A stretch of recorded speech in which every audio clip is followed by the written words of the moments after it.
Hello po, Herman Guelbapoli. Talaga po bang may magaganap na araw ng paghuhukom? Babasahin ko po ang nakasulat sa Biblia dito po sa ikalawang Pedro sa 3 at ang talata ay 10. Ganito po ang ating bababasa. Subalit kapag ang araw ng paghuhukom ng Diyos ay sadyang dumating na, iyon ay hindi ipasasabi, unannounced, tulad ng isang magnanakaw. Ang himpapawid ay guguho na may isang badagundong na kalampag. Ang lahat ng bagay ay mawawasak sa isang napakalaking sunog. Ang daigdig at ang lahat ng mga gawa nito ay malalantad sa masusing pagsusuri ng paghuhukom.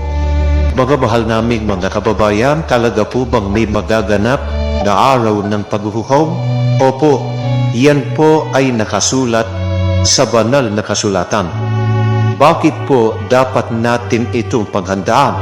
Sapagkat ayon po sa binasa natin, ang pagdating ng araw ng paghuhukom ay hindi anya ipasasabi o unannounced tulad po ng isang magnanakaw. Nakakita na po ba kayo ng magnanakaw na nagpapasabi muna bago dumating? Wala po no.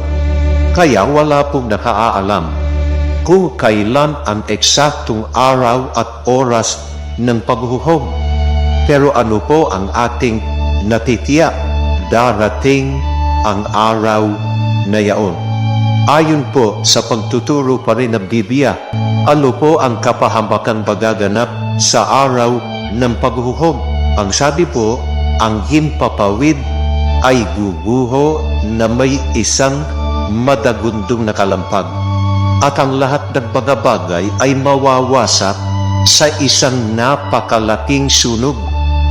Sa makatwid, napakalaking kapahabakan po ang darating sa araw ng paghuhukom at wala pong matatakasan ng tao sapagkat ang buong daigdig ay malalantad.